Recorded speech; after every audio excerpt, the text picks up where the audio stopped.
Matches cancelled due to injury and active urination. 2 heel turns in the women's division. And The Rock could rewrite the chamber to give himself the win. Yes, the Elimination Chamber in Perth, Australia is just around the corner. Let's dive into what shocks and surprises could be ahead. We start with the Bloodline, and while The Rock may be in attendance, Roman Reigns, Solo Sikoa and the Usos will not be. They'll be back at home, living it up large. Roman hasn't been booked for Elimination Chamber the entire time.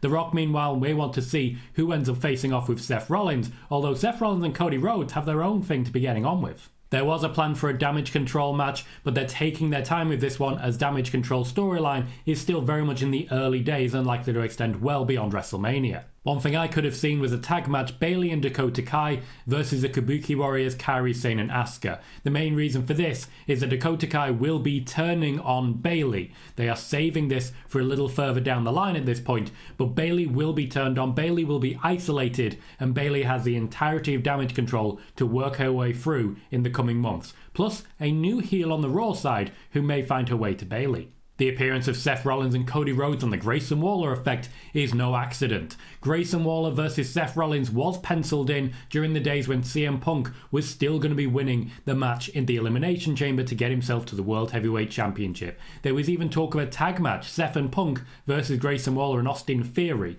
They're determined to get Grayson Waller on the card as a thank you for the promotional work that he's been doing, and it looks like Seth and Cody versus Grayson Waller and Austin Theory may well be what they go with. It'll be a great match, very high paced, and I'm very excited if they go ahead with it. Brock Lesnar versus Dominic Mysterio was planned. It would have been a 5-minute at most squash match, and Dominic Mysterio would have been the one losing. I don't feel I needed to say that, but it would be funny if I didn't and people in the comments got real rowdy. As an aside, comment below with your predictions while you're watching. Brock Lesnar, of course, has been pulled pending the allegations against Vince McMahon, and a lot of the fallout has fallen on people like Brock Lesnar. Now, he has not been definitively named in the affidavit in the court filing, but he has been definitively named by the Wall Street Journal.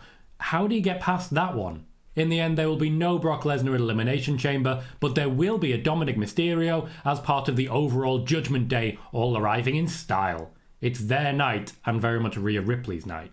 Plans for the Women's Elimination Chamber won't really surprise anyone. There are a number of names that have no chance of winning. Tiffany Stratton in many ways is being rewarded for her sterling run in NXT, particularly against Becky Lynch. Becky's been fighting Tiffany Stratton's corner, and this is creating opportunities, but there are no plans at the moment for Tiffany Stratton to do anything major at WrestleMania. The same can be said of Naomi, whose return was much celebrated at the Royal Rumble, but because she came in very late in the day back to the company, there are no actual creative plans for her written and ready at this point in time. The WWE's pivot away from Jade Cargill and towards Raquel Rodriguez came for 2 reasons. Firstly, they still don't feel that Jade Cargill is entirely ready. While they are building her up as a star, there are a few little quirks and a few little traits and a few of what they consider bad habits to get her out of. The second reason is, of course, the availability of Raquel Rodriguez, who's going through some pretty serious health stuff at the moment, but is able to wrestle and is eager to continue. The involvement of Raquel Rodriguez is also directly related to Liv Morgan.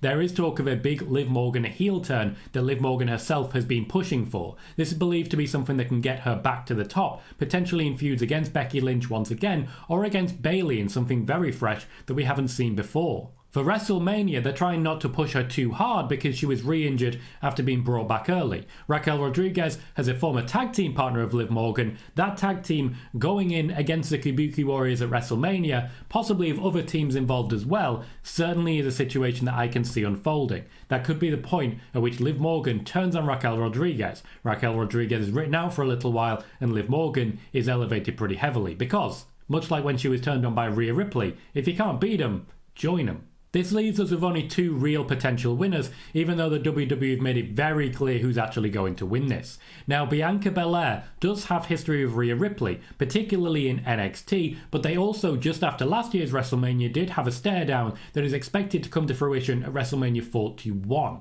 WrestleMania 40 remains Becky Lynch's time, and the WWE have made no effort to hide that fact. Becky Lynch versus Rhea Ripley has been building for a while. The only other real alternative would be Becky Lynch versus Nia Jax, but let's face it, that's not going to happen. Judgment Day's Damian Priest and Finn Bálor will face off against Pete Dunne and Tyler Bate. No news on this one, I don't see Judgment Day losing, and honestly, there's no real other pitches being mentioned. Backstage when it comes to creative, they're still working towards the new tag division, and when Judgment Day do lose the championships, likely at WrestleMania, we will see a very new iteration of the tag team division, led by primarily teams like Street Profits and DIY.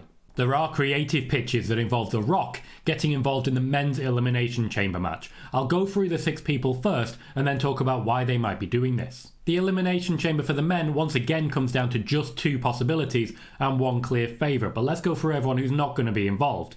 LA Knight versus Logan Paul was a United States Championship match discussed for WrestleMania, and they still are looking to do that. Kevin Owens, however, is owed a rematch due to the dirty tactics of Logan Paul. As such, there's a possibility that we'll see Logan Paul defending against both Kevin Owens and LA Knight, and the Elimination Chamber is our jump-off point. LA Knight and Logan Paul are going to come out of this hating each other. If you're an LA Knight fan and you want to see him win the United States Championship at WrestleMania, drop in the comments and give me a yeah.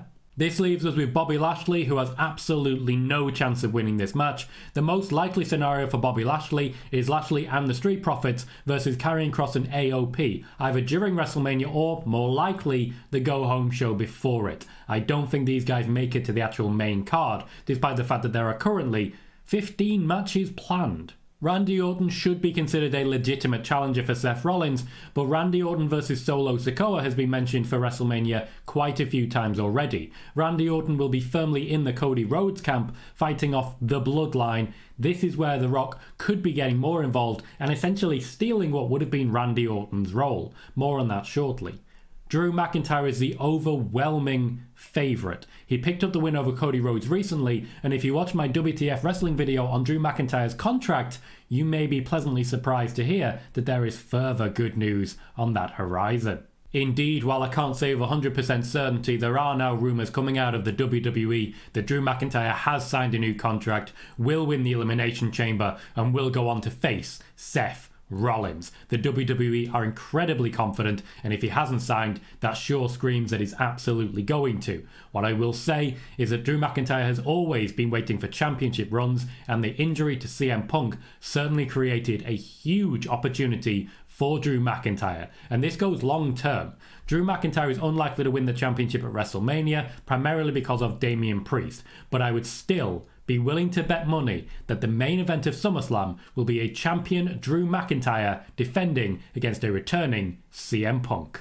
That is, of course, unless The Rock decides to intervene. There are multiple factions at play in the creative team now. Not everyone is singing from the same hymn sheet as Triple H, and there is ideas being pitched that suggest a championship unification all over again, particularly Seth Rollins and his World Heavyweight Championship and Roman Reigns and his WWE Undisputed Universal. Instead of a tag match, this would see The Rock versus Seth Rollins, followed up by Cody versus Roman. The most likely main event of WrestleMania then would be a unification match in which The Rock and Roman Reigns are coming in as champions. The Rock has pitched ideas which involve him having a championship run, though I do feel if The Rock is going to be siding with anyone, it would be Roman Reigns. There is still the possibility that The Rock could get involved, either as a 7th participant in the Elimination Chamber, or on the night by removing someone from the picture. As I've explained there, the most likely someone would be Randy Orton. This leaves us with, as the main event, Rhea Ripley defending the Women's World Championship against Nia Jax. Nia Jax has main evented PLEs before, primarily Money in the Bank, where she faced off with Ronda Rousey for the Raw Women's Championship. Rhea Ripley yet to main event, but there were plans for last year's WrestleMania for Rhea Ripley to beat Charlotte Flair in the main event of Night 1. The WWE for a while now, since the days of Sasha Banks versus Bianca Belair, have been trying to have one night as a women's main event and one night as a men's main event, with the winners of the Royal Rumble getting their kudos. Unfortunately, fandom doesn't always agree, and this is why we had the tag match last year instead of the women's match. This time around, we may get Rhea Ripley versus Nia Jax here, but the original plan of Becky Lynch versus Rhea Ripley, main eventing Night 1, was abandoned for Seth Rollins versus CM Punk, and seems to have been abandoned subsequently for pretty much anything involving The Rock. This, in many ways, will be the apology, and I also feel in Australia, if you don't give Rhea Ripley the bit and let her run with it, why the hell have you even hired her? Chances of Nia Jax picking up the win are slim to none. Rhea Ripley and Becky Lynch likely to have a massive stare down at the end of the night. I even expect that Becky Lynch may be on commentary for that final main event match. Either way, I'm very excited for it. I know that Becky Lynch versus Rhea Ripley looks really predictable going into WrestleMania. Predictable isn't always bad. Look at the mess that The Rock has made with Cody Rhodes. Don't forget to leave your predictions in the comments below and click the video on the screen right now to look ahead to WrestleMania.